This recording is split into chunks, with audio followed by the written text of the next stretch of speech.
And then I'm gonna do live. You want me to live on Workplace by Facebook or just live on Facebook? Workplace. Got it.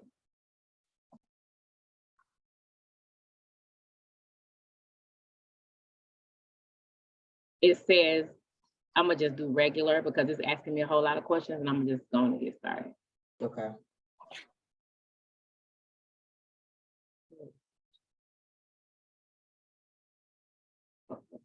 Hold on, guys. Give me 1 second.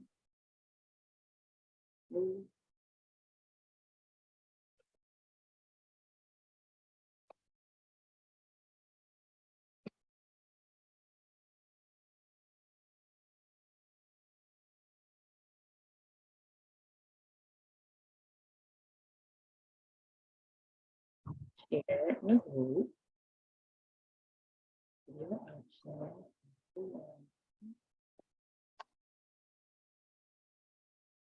You can get started, Ms. Mansdurden, if you like. I'm just trying to, well, no, let me make sure. I'm trying to make sure I hear the right thing. It's just a live. It's asking me for a new broadcast. I put in our meeting thing. It's saying go back. So broadcast an event. It's not giving me the continue option. Mm-hmm.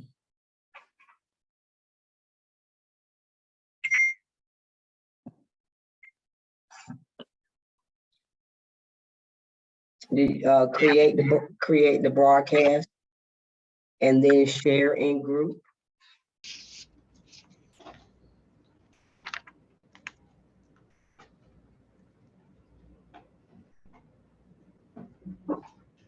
I was doing.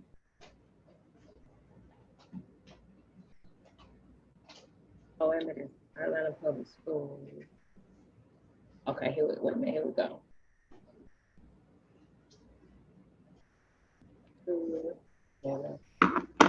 What's up, friend? You finished with your homework? Okay, well, come on in. You did it with Miss Lovett, right? It's preparing to live stream now. Awesome sauce. All right, here we go. All right, Ms. Mansdurden, we are ready to begin. Hello, everybody. And thank you all so much. We're gonna try to reclaim some of our time. So thank you for your patience. You ready? All right.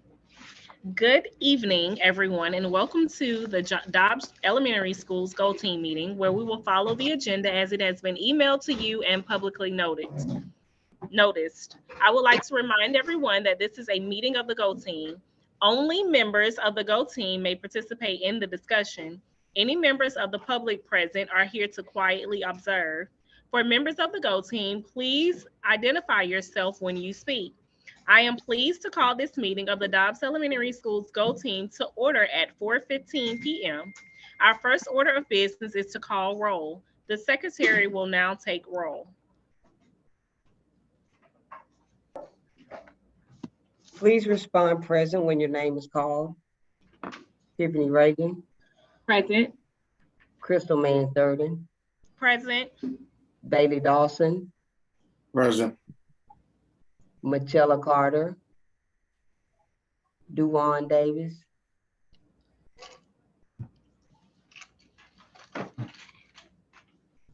We can't hear you, Miss Davis.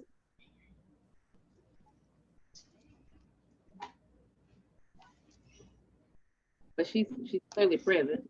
Mm-hmm. Marcella Lucas. Brianna Spence. LaShawn Thompson McGee. Present. Jeremy Crane. Present. And Sonia Yara, that's myself, present. Yes, there is a quorum present. All right. The team will only be able to make and take official action if a quorum is present, and our secretary has already stated that as of today, November the 7th, 2022, at 4:15, we do currently have a quorum. Our first order of business is to approve the agenda. This was provided to you in your email by our secretary, Ms. Yarborough, and there are copies in your email if need be. Are there any changes to the agenda? No, I've had a chance to review the agenda prior to the meeting. I move that we accept the agenda as written. May I have a motion to approve the agenda?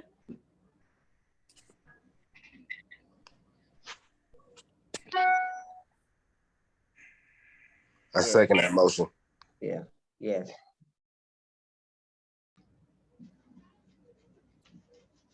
All in, I'm sorry, I missed the approval of the agenda. All in favor, say aye. Aye. Motion to approve and aye. Thank you, Ms. Hamadi. All right. All opposed, please say nay. Any abstentions? Please say abstain. Thank you. We will now move on to review and approve the meeting minutes from our last meeting that were also emailed over to you by Ms. Yarborough, our secretary. The minutes have already been provided to you. Please take a moment to look over these minutes and let us know if there are any corrections that need to be made.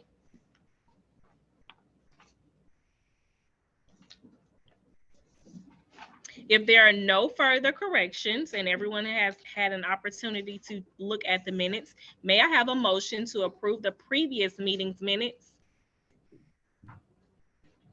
I move that we approve the previous minutes as written. May I have a second? I second. All in favor, please say aye.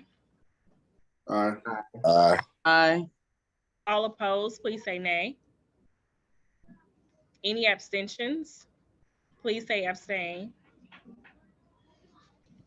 Thank you. Our previous meetings are now approved. Our first action item for today is our current discussion items. We will go straight down. We have our agenda, which is the current strategic plan, the continuous improvement plan, and map data, Rollins literacy grant, and then the personalized learning, which is math right now. And we'll turn it over to Ms. Reagan. And so let me give me a little clarity or a little context. So actually we had to present the ACEs slides for the superintendent. And so many of the things where it says ACEs, it may be as a part, I may pull that out as a part of our discussion because the map data and all of that is inclusive of that. So just know that when we get to that part, when we get to the principal's report, I will already have some of that stuff taken care of because it is a part of the discussion as well. Just wanted to kind of say that first. All right, so we'll go ahead and get started. And I'm going to share my screen. If you all could give me a thumbs up, if you all could see the screen. All right, so again, this is basically an update to tell you where we are and where we're going as a school.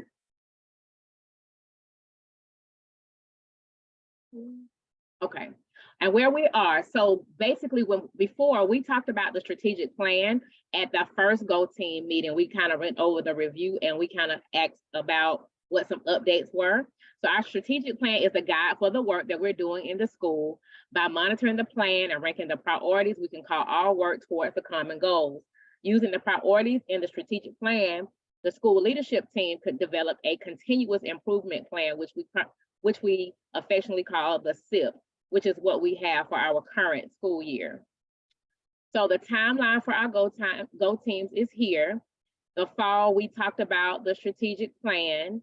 On last fall, the summer, we completed a needs assessment, which by the leadership team to talk about what will be needed, the overarching needs for the school for this upcoming school year.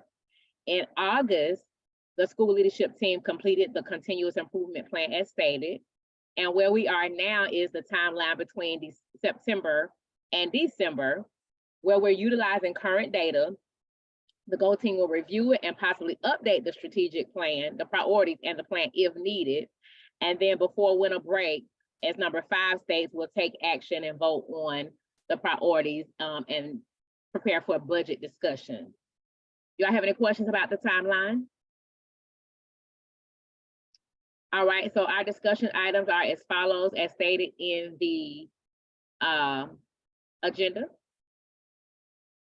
So our current strategic plan, which we discussed at and reviewed and discussed, like I stated, at our last Go Team meeting, our priorities are increasing literacy proficiency, that's reading, writing, and phonics, increasing our math numeracy proficiency, increasing average daily attendance, and increasing STEM across all grade levels. Our SMART goals were to increase reading from 9 to 14%, scoring proficient, to increase math, which is the second bullet, from 7 to 12, scoring proficient, and to increase our average daily attendance rate, which is 88 to 93% for the year. These were our SMART goals from the strategic plan and our priorities for the year. We discussed these items here. Basically all of these increased proficiency in math. And if you look to the right, I won't read them all, but I'll give you a moment to read. And I would like for you to carefully look at the A's and B's of each one, so you'll know what we put in there. And so you'll see these here. And let me know if you have any questions. I'll give you about 30 seconds.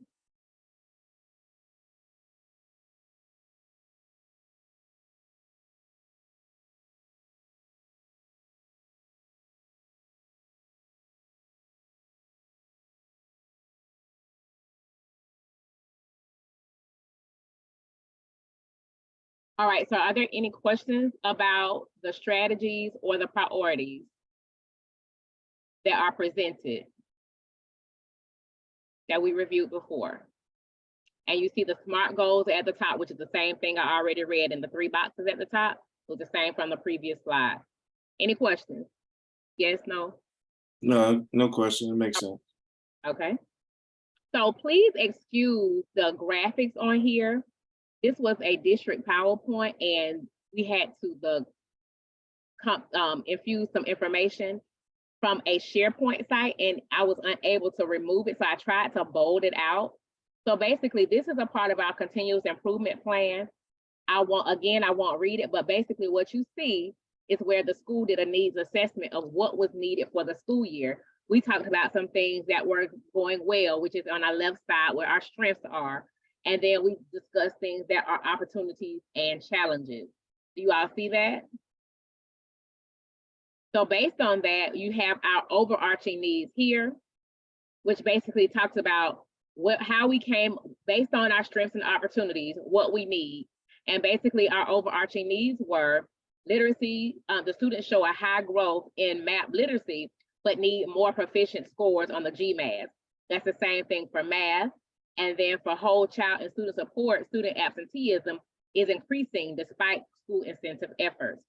So basically, although we had a lot of growth on math, the number of proficient still needs to be increased.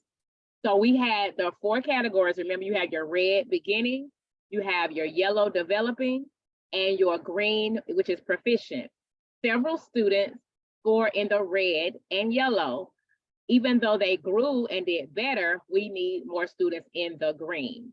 And that's where we'll look at those things when I get ready to go through the data. And I just stated these are overarching needs, what I stated already. And again, these are the SMART goals that are in the continuous improvement plan, which are the same from the strategic plan as well. So currently what we're doing to monitor progress for literacy, outside of everything small group instruction, we're having 3 different assessments. We are doing the math assessment in the fall, winter, and the spring. And these data will basically determine how our teachers are instructing, how they're planning, what small groups they'll have inside of the classroom. That's what we're doing for literacy and for math. With whole child, we're working on the social emotional learning daily, not just in the morning, but throughout the day.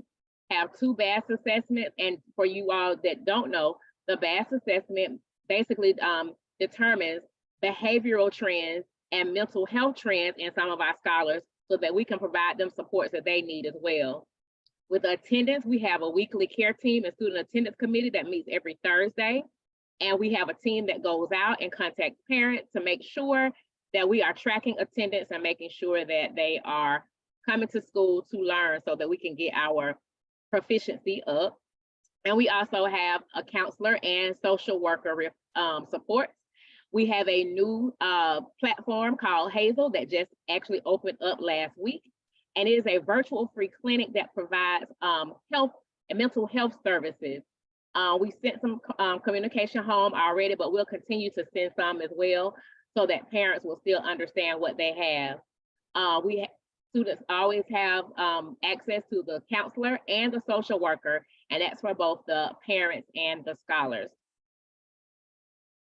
So with our map data, this is where I'm going to pause for a second, and I'm going to just kind of go into, and this will kind of cover student attendance and some of our other data that I actually had to share with the superintendent and some of the chief members of the expanded cabinet on October 25th, which also has the data in there. So I'm gonna stop sharing for 1 second and I will, actually, we'll go back to this. I'm gonna stop sharing.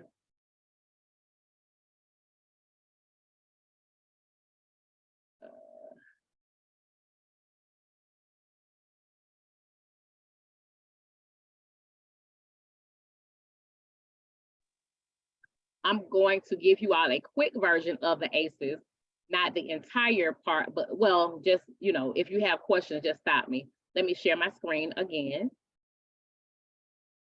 Uh-oh, share. All right, can everybody see this? All right, this is when we met with the superintendent and like I stated, the expanded cabinet, and this is inclusive of the map data that we had to present. All right, so basically the first slide, we pretty much had to give demographics about myself, talking about signature program, how many first year teachers we have, our personalized learning cohort. I'll give you some more information about that as well. What our enrollment is, basically we've decreased from last year to this year. This was as of October 25th, by the way. And the change in enrollment was 16. And this basically talks about, we have 35 students in special education. And right now we do not have enough students to call like a subgroup, which you have to have 10 to 15 to make a subgroup, but gifted. And we are working really, really hard to gain more gifted kids. But we have 46 students that we're looking at for gifted at this time. So with the attendance, the current attendance take rate from last year to this year has gotten a lot better. So if you see, can you all see my mouse hovering over here? You all see my mouse? Okay. So from last September to this September, we increased to 100% take rate. And so that's basically teachers pretty much taking attendance every day. And part of that is making sure that we account for each child every single day. And that's something really big with the district because that's something we can control in terms of making sure we take attendance. So we make phone calls and all of that. The average daily attendance take rate has increased, which is from 87 to 92. And notice this is from last September to this September. And the students not chronically absent, we've increased, which is a good thing. So we want to continue to let this go up. We're trying to have over at least 90% of our students here. So we don't have any suspensions, although we do have some restorative practices. And since this time, we've had to have like 1 or 2 suspensions. But we work really hard trying to do some other things like call parents up, have them come sit up or conference and all of that so that we are not suspending as much. So because those are typically the ones that need to be at school. And so what you see here is our map data. And so it's a comparison between last fall, last spring, and this spring. As you can see, last fall, we were at 66% in math. This is math. And as you can see, this fall, we've decreased the red, which is a good thing, to 43%. So right now, I know some of the things that we've been doing is emphasizing small groups and making sure that teachers and students are having ownership over their data. So what you can also see here is from fall to fall that the number of developing has increased as well, which is also good. And our number of proficient, although it's just 12%, is still an increase, and we still need to work on this dark green, which is distinguished. So our ELA from fall to fall has also decreased by 10% from 58 to 48. It has increased, the developing has increased, which is good because we want everybody to move, of course, over to the right. You see it's gone up from 29 to 36, which is what we want. And it's gone from 11 to 12%. We've gone down a point from the spring.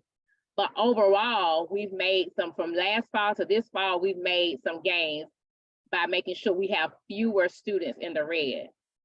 At the bottom, we have our MAP fluency screener, which is done by K1 students, which is our phonological awareness and phonemic awareness platform. And that's from fall to fall again. We've gone from 69, in beginning, to 61, which is a good decrease. And we've increased from 31 to 39 in our proficient. We are currently digging into the data. Several meetings have been held with those teachers to regroup students based on specifics that they have. So hopefully we're actually in the midst of the MAP test again, which is this week and next week. And so hopefully we'll see some more gains as well. This is our HMH information that we had to present, which is our intervention time. And basically, this basically talks about how much they're on the platform for those students who needed the most recovery from the pandemic. And this specifically gears toward reading and math, phonics, and all of those things that they need to catch up on. And they're on the platform, they have to do at least 15 minutes. We are currently working with System 44 teachers to make sure they increase those minutes, in addition to the 10 minutes that we're increasing from the spring. As you can see, those minutes went up except for our read, but we're constantly monitoring this as well. This was our CIP information that we put in the continuous improvement plan, monitoring literacy blocks or small group instruction for math, providing fidelity with HMH, which you just saw. We're increasing communication to parents around attendance and increasing the number of family engagement activities that are academically focused to obtain parental support. Do you all have any questions thus far? All right, and this is just, they always ask, Dr. Herring asks us what we need. And so one thing I asked about was making sure, because we've tried to hire 3 times for the autism 3-5 unit. So just asking for some assistance with that. And just because we have 2 teachers, that were recently paraprofessionals, just asking for additional support with those new teachers because they are brand new from the role of paraprofessional, which is a big difference. And we're also asking for funds to have a full-time special ed lead teacher, because our special ed lead teacher could do some of this training for curriculum. However, she's split between 2 schools, which is really, really hard to train those teachers and ours effectively. This was just milestones information from last year was 63. It's pretty much similar to the MAP. This is where we scored last year, and this is what was presented to the district. And actually the district actually provided this data. This is subgroup information, and basically subgroup is talking about the difference between not SWD, these are regular students here, and students with disabilities, which is our special ed here. This is math, and this is reading. So as you can see, from fall to fall, the students would not that are not special ed increased, as you can see, which we already saw. But our students with special with disabilities have increased from fall to fall, from 0 to 9%. This is reading. Regular students from 15 to 16, we're kind of stagnant here, so we got to work on our reading. But in reading for special education has gone from 0 to 8%. So we are making some gains in the special education area. This particular graph shows the subgroup for just African-American students. From fall to fall, math has gone up from 1 to 11, and for reading, 11 to 15. And that's it for that. For the, let me pull back up where we left off. If I can make this seamless. Share screen. All right, so back where we picked up. All right, so this is where I need for you all to come off mute to answer one of these questions, whatever you want to answer, so that we can discuss that. What do you notice about the data? What are your wonderings, and what additional questions do you have? Y'all can kind of popcorn out if you have. What do you, let's start with just what do you notice? What do you see? I noticed that that there were some significant gains in the data, which means things are moving in the right direction. I guess my wonderings were, what were your strategies with your students with disabilities? How did you address their needs, as well as put them in a position to show gain? So it's interesting that you asked that, because the superintendent asked me that as well. Basically, one thing that we did do was kind of stop focusing on work with, along with the special ed lead teacher. We stopped focusing not so much on compliance, because for a while the school had issues with compliance and submitting particular documentation in terms of IEPs. But right now we're really good on compliance. So last year we were trying to move towards the curriculum piece, and we solicited the assistance of our special ed coordinator, Dr. Fitz, and had her to come do some training with the special ed teachers, and just having her as a consistent person to assist Ms. Hawthorne with the curriculum piece. But we still have a ways to go, but we're trying to make sure that all of our teachers are also inside of the planning periods with the general ed teachers, because scheduling was an issue before where they didn't get a chance to plan with the general ed teachers. So now they're getting that same planning time in addition to the extra support from the district.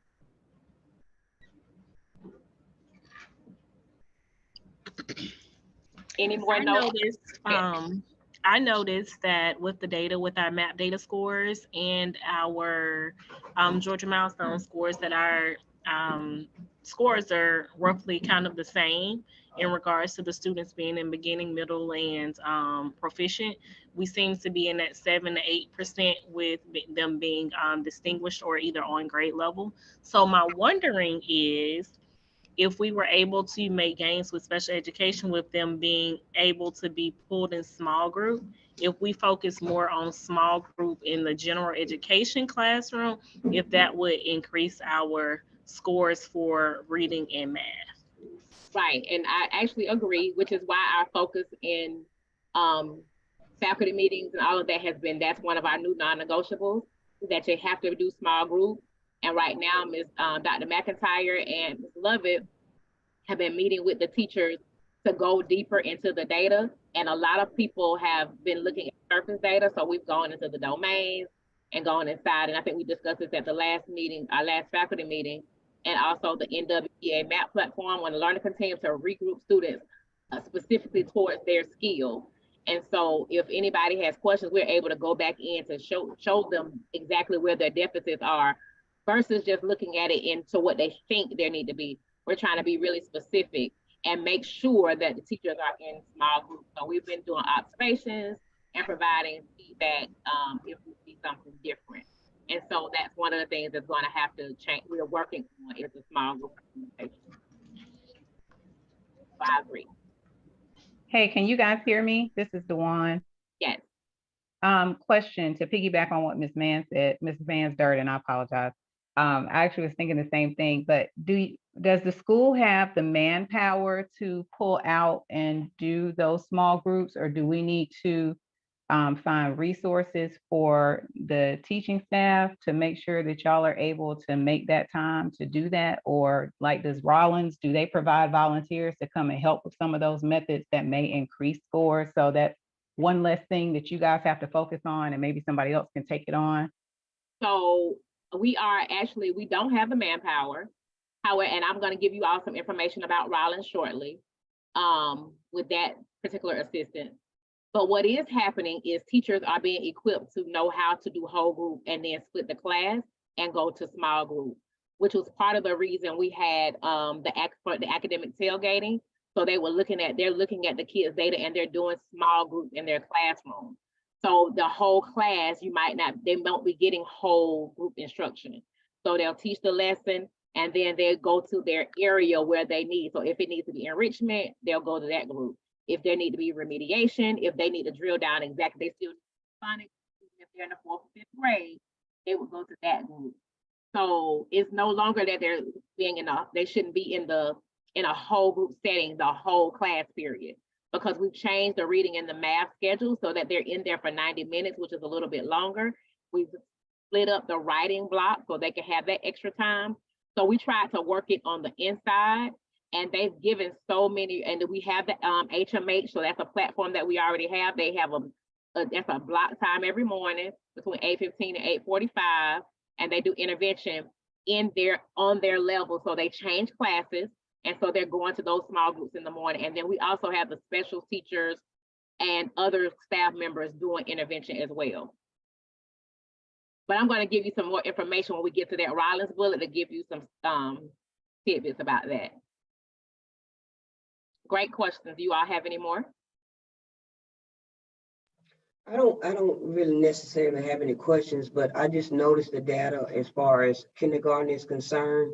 Yes. And I'm just thinking to myself, in the fall, I guess we have to think about the fact that some kids are just getting into school and Yes. may not know anything. So this window right here, we should really see a significant jump or decrease in that red area, because now they've had the time to actually learn the letters, learn the sounds, learn all those type of things. So I think that data with kindergarten is a little, I don't know what I'm trying to say, but you can't really look at, you can't look at it like that, because a lot of the kids come in not knowing anything. Absolutely. And so the purpose is so that we can see growth. In addition, kindergarten teachers and kindergarten paraprofessionals were in the training with Ms. Love, and actually when my boss was here, and they actually looked at specific data, and most of the teachers switched their groups based on the domains.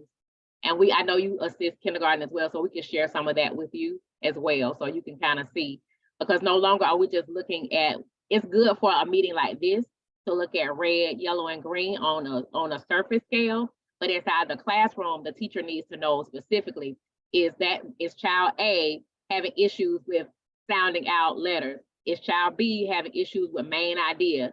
So we're getting down to the drill, they're grouping like that now. So that should assist. Any more questions? I've got one more question. Yes, ma'am. And this could be radical. It may not matter, but just a thought. Do you think it would be beneficial to, I know we notify, you guys notify parents when milestones testing is coming. Could we notify parents about the MAP testing dates, and maybe they can make sure that, their scholar goes to bed a little early, has a good breakfast that day, so they'll be ready for MAP testing. And then I don't know if that would have just a small increase, and it may not matter. I only know of like 2 other schools that notify, and I can reach out to ask if they've seen an increase. I don't know, but just throwing it out there just as something to maybe, just let them know when it's coming up. And typically we do, there have been so many things going on, but I can actually, while we're on our election day tomorrow, our teacher planning day, we can get something out. I don't think it will hurt anything. So I think that's an awesome idea. So we can shoot something out on Dojo and make sure that we can make that happen.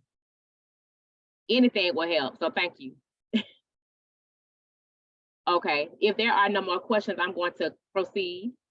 Can I get a thumbs up? Okay, all right.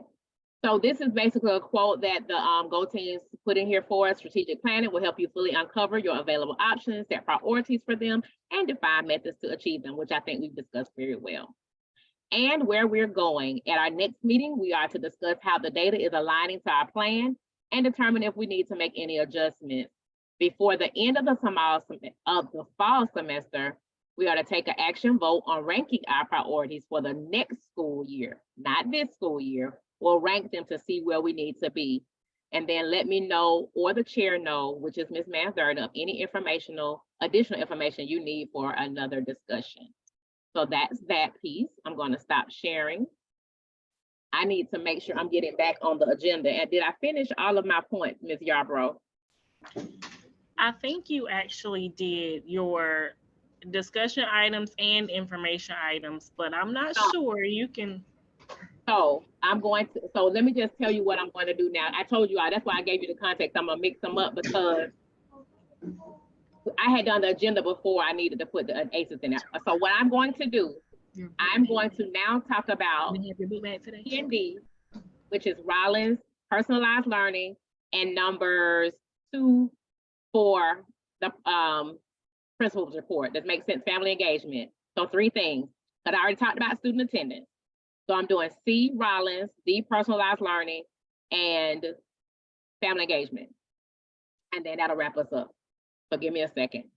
Does that make sense, everybody? Because we covered the rest of the things. Awesome sauce. All right, let me go back to my, so did I say first, Rollins? So speaking of Rollins, so the teachers know, so Rollins is a literacy program that was the district bought into a grant for 9 schools based on data, that's from what we were told, to support literacy. This is just an overview of what is supposed to be taking place, additional assessments, phonemic awareness courses from the teachers, and this is the timeline. Teachers are supposed to be in coursework, coaching days where the reading specialist comes, and side-by-side learning walks. We had a learning walk last week and all of that. So I'm gonna let you read this for a second. So it says labs, and we had lab sites. So we have been working on Rollins from September to now. Basically, Rollins right now, we've found some concerns with the program for Rollins for Dobbs. Basically, the part of it is in organization and facilitation. So when you all saw me talk about the continuous improvement plan and the strategic plan, we're trying to make sure we align that. And as you can see the data, we're trying to make sure we make continuous gains.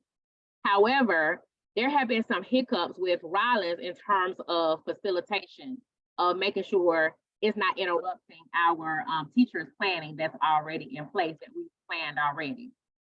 So there's also some things with facilitation where there's some kind of gaps with knowledge piece that we weren't expecting.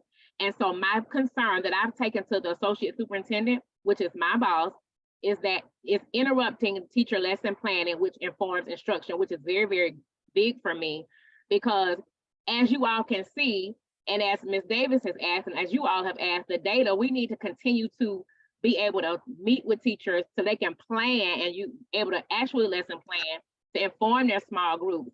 But what's happening is the Rollins Center is, and we appreciate that, and we've been trying to work it out. There's been shifting things, and what's happening is they're coming like the week of, and we're switching things, which is not really conducive for what we have with the Dobb schedule. And I don't want our teachers and our scholars to fall behind and they're, just be overwhelmed.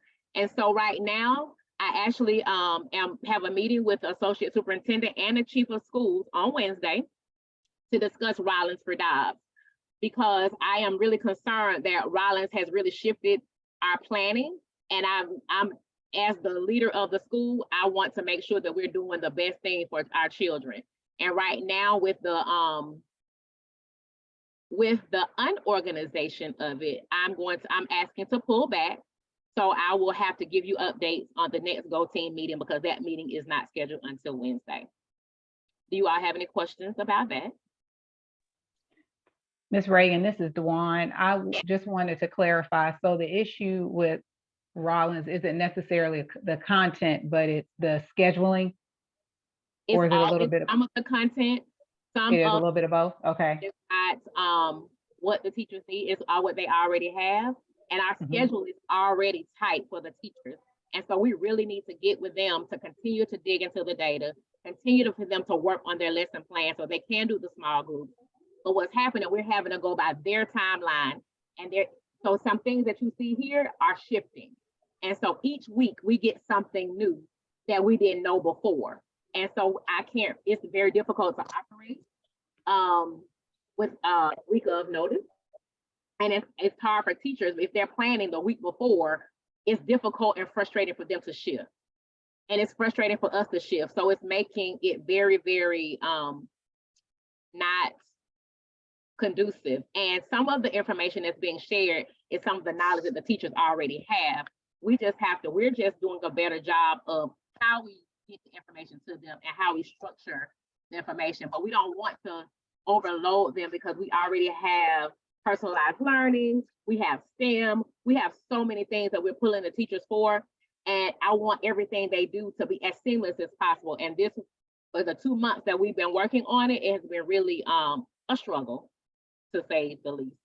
If it's more of a hindrance, is this a situation where we're allowed to go back to the district and rework this instead of going with this? I know there's a grant for the district, but I mean, if it's not conducive to the learning environment and it's stressing everybody out, I mean, So that's and what the I was teachers saying. already have some of those supports. Does Right. that, I mean, I don't know, and forgive me if I'm speaking out of turn or doing the most, but it just seems if it's not something that's mandated, then maybe we can research other options and maybe pick and choose different parts. Is that allowed, or that's in your meeting on Wednesday? So it is mandated from the Okay. superintendent purchased it. Okay. However, although it's mandated, it's still a problem, that's why I'm meeting on Wednesday. Got And it. I sit with the chief of schools, which directly works with the superintendent, because I have been talking to Rollins and making sure. And so that's why my meeting is today. So it is something that we and along with other 8 other schools have been mandated to do. However, I feel like if I have to meet again in front of the superintendent to do another ACES, I don't want this to be counterproductive, and I'm not advocating for my teachers and my scholars. And so I'm just having to take a long stand and just say what's not working for Dobb. And so that's where we are now. And so I know you saw it throughout the strategic plan. So what we probably, if it is approved that we can do what we know the best practices are, we will definitely, of course, have to shift the strategic plan so that it fits where we are. But that's where I am right now with Rollins. So, and it was it's like $1 million grant. So it was definitely said, you got to do it. But I'm just giving you the quick and general, but it's a lot of pieces that that interrupt the day. Let me say that, and interrupt schedules that we've already done. And we were trying to infuse it in, but it still is not quite working how we were initially told.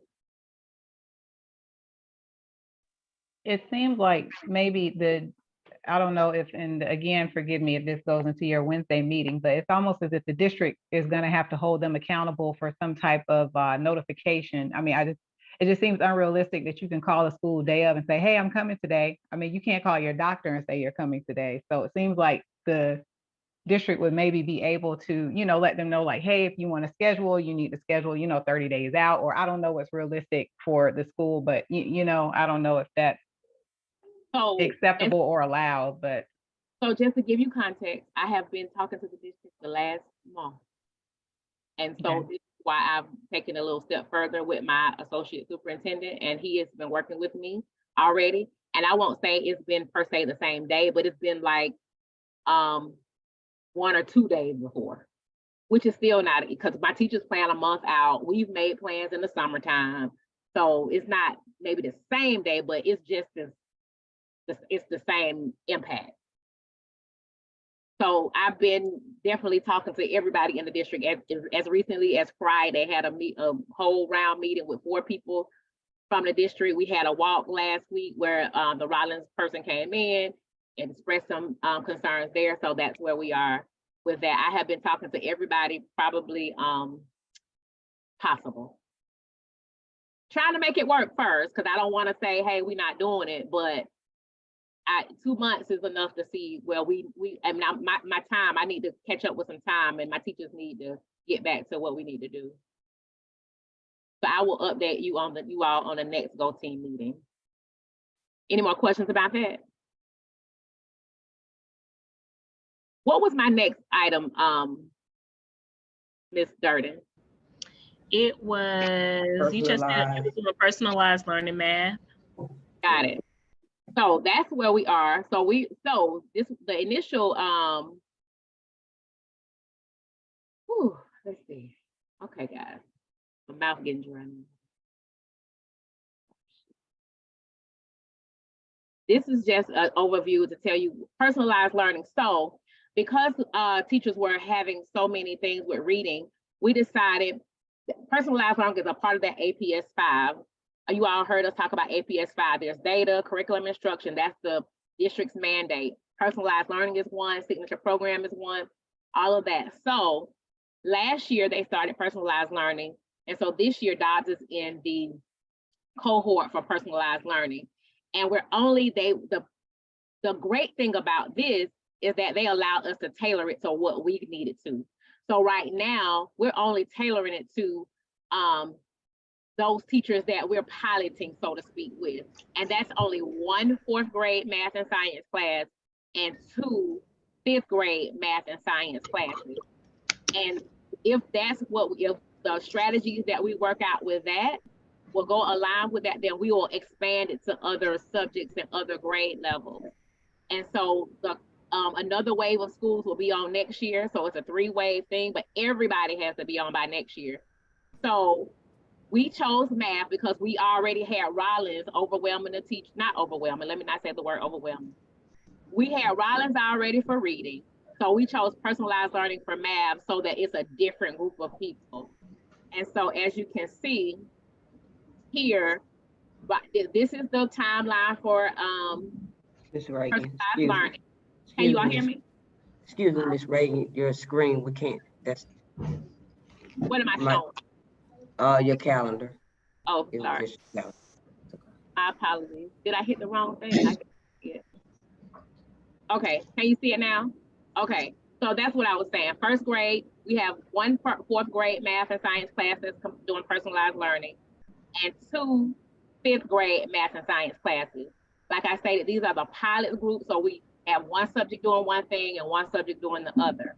This is another, it will be mandated by next year, but we wanted to kind of go ahead and pilot to see how we can personalize learning, which is kind of like the small groups, kind of, so to speak, the same thing, but a little more specific with different strategies. This is the timeline for personalized learning. We plan and align, and that's how we decided on those particular classrooms. Although we do, and let me just clarify, although we do have 2 4th grade math and science classes, one of the teachers is new, so we don't want to. We didn't want to put anything extra on the new teacher, so we chose a veteran 4th grade teacher and the other 2 math and science teachers. In September, we got some foundational information. As last week, we actually went to make sure we design, and the teachers are working on designing a personalized learning. And so now they're working on implementing the design into the classroom. And the 4 tenets of personalized learning are reflection and goal setting, targeted instruction, flexible path and pace, and collaboration and creativity. And so this aligns with small group instruction, so it's not too much different from what we're already asking. And so we're pretty much about with everything that we've gone and the data we've collected, and we've already had a personalized learning walk, we're pretty much going with the targeted instruction piece because it also aligns with small group instruction, and it doesn't have us doing 2 separate things. It's already, like I stated, is in alignment with what we're doing. So that's a general overview of personalized learning. Do you all have any questions about that? Ms. Reagan, I'm sorry, did you say that next year everyone would be doing it? Yes, so it was a 3-year rollout. Wave 1 was schools who chose to go in wave 1. I opted out on wave 1 because we had other things going on and we were just coming back from the pandemic. I wanted to make sure we got in here. And of course, as you all know, we still had lots of COVID cases and throughout the whole year. So I chose to go ahead and do wave 2 because everybody has to be on by wave 3. And this way it'll give us a chance to kind of work with a couple of classes, see what we need to do, how we can tweak it, how we can make it work. And then when it's actually mandated, we're already a little ahead of the game. So that's where we are with that. Because this is, remember, personalized learning is also one of those APS 5 tenets. So I didn't want to wait till everybody jumped on at the last minute. Any more questions about personalized learning? What was my last one, family engagement? So Yes. if you all remember our, on the continuous improvement plan, it talked about how we would increase family engagement. So we've had quite a few, and I'm just going to highlight just, just the family engagement. We had that of focusing, and to get some are focusing on academics, in addition, making sure that we bring out our parents to be more involved in just what we have going on here. And if you all can remember, we had our academic tailgate event where parents came in to view their student profile sheets and to view their data. And the children gave their parents, talked to their parents about their goals, their learning goals, and they had some make and take strategies from their teachers to take home. Also, we had Grandparents' Day, where they had a chance, the grandparents had a chance to come in and learn about what their grandchildren were doing. We had a really successful Hispanic Heritage Month, where both English-speaking parents and Hispanic parents learned the language of one another and were able to participate in experiencing authentic Hispanic made food. And our last, of course, family engagement event was the Trunk or Treat, which was last 2 weeks ago. I want to say it was, I think this is the wrong date, but Thursday, October 27th, and to make sure they got some treats. And it was just more of a come out for the community to come and see. And we had a great turnout for each one. So I think we're on track with where we are in terms of increasing.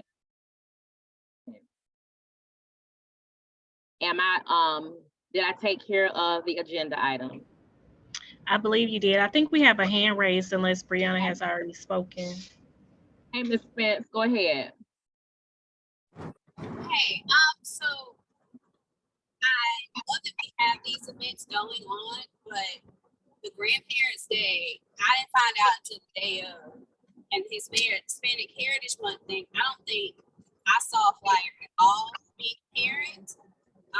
And so I just think we should do a better job of getting the word out for our events, because I would have enjoyed the Hispanic Heritage thing, and I had to call my mom at like 8 o'clock in the morning, like, hey, Jordan needs a grandma.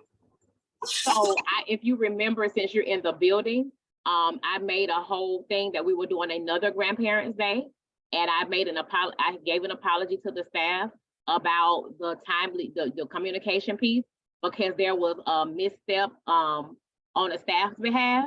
And so I had already addressed that in the building. So we already stated that there will be another Grandparents' Day coming up. We will reschedule one. And with the Hispanic Heritage, those went out in a Thursday folders and on Class Dojo. But point taken, we are working on definitely making sure we increase the communication and in the timeliness of the communication. And so definitely with Grandparents' Day, I've already addressed that with the staff, but I don't know if you remember, but I've taken care of that as well. And you are exactly correct.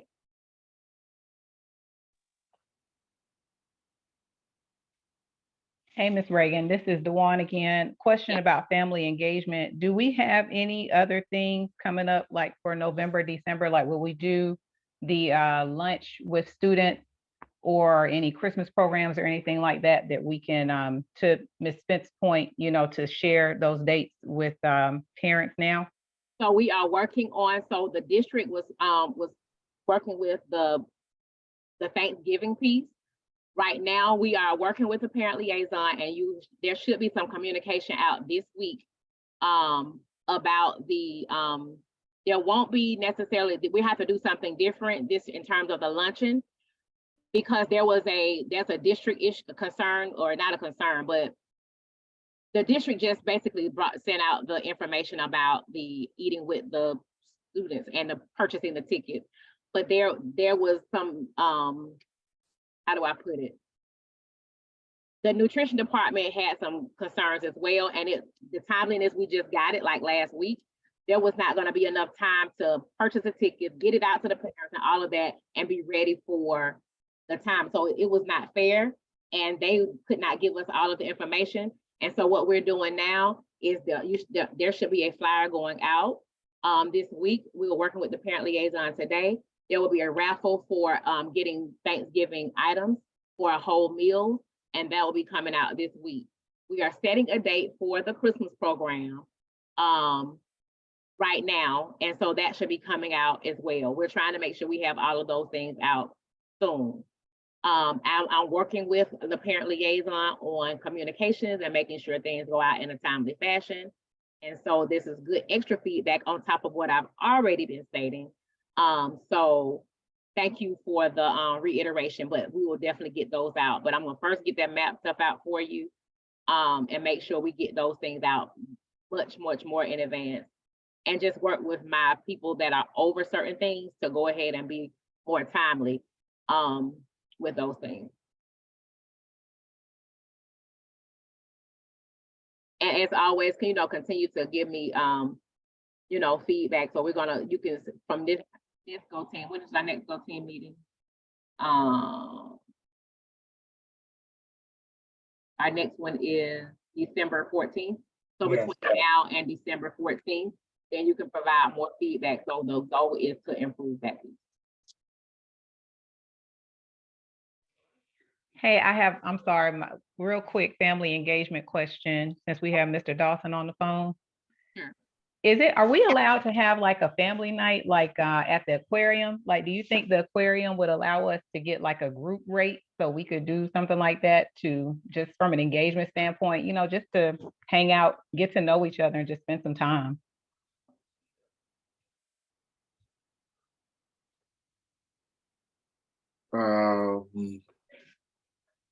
I mean, I guess anything is possible. I mean, of course, I would need like additional details. It'll have to be very detail oriented. It just depends on what you're looking for, what you're trying to do, the amount of people. It depends. I mean, like I said, anything is possible. It's just going through the right channels and making sure all the ducks are aligned in a row. Got it. Thank you.